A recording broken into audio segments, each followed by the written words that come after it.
I'm with Chandra Taylor. She is the owner of Mer-Mer's Bakery. Chandra, you are working on a piece of art as we speak, so please don't let me interrupt you. But tell me about Mer-Mer's Bakery, please.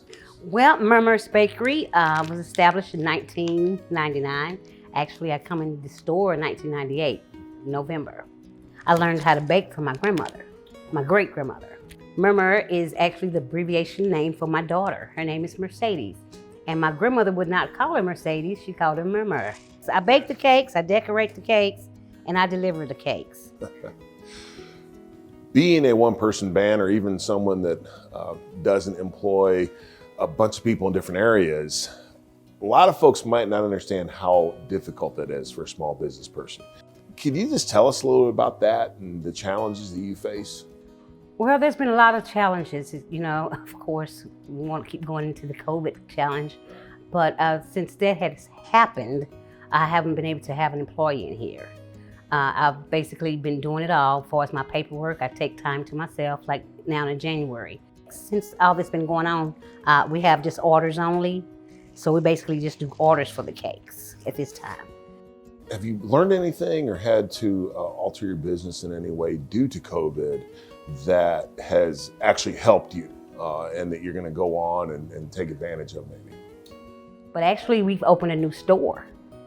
It's Sweet Confections. And we sell the cake supplies to bakers that make their own. You can also purchase, order your cakes and cookies from Mer-Mer's at that location too. We're also offering classes for us, cookie decorating classes, beginner cake decorating classes, and in the future, candy making classes.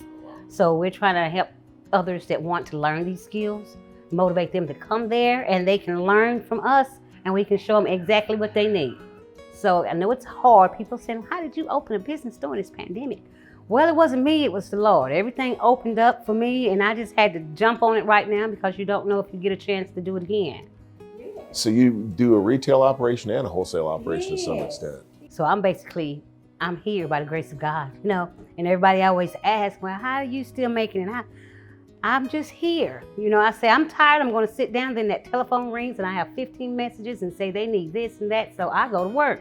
It is very strange because we'll talk to folks that during bad economic times actually are able to expand their business and find that that's, for whatever reason, they find opportunities in those times to take advantage of them, which sounds like you've done with the new location. If someone were to come to you and say, Miss Taylor, I want to go into business for myself, what would you tell them? I would tell them if you're serious about it, we can sit down, or I sit down and show them how to do a plan.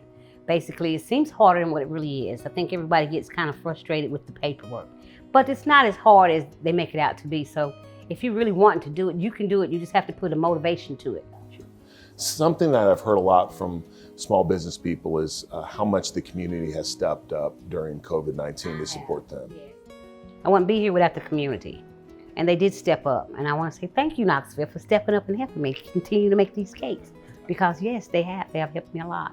And those people have been so nice and grateful to me. I've been grateful for them to make sure that I'm here, because this has been my livelihood. This is what I do to take care of my family. My favorite part, I think, is when I see the kids, they pick their cakes up and they be excited. You know, they kind of be, hey, I got this cake. And I'm like excited to make it for them, but I like to see the excitement in their faces.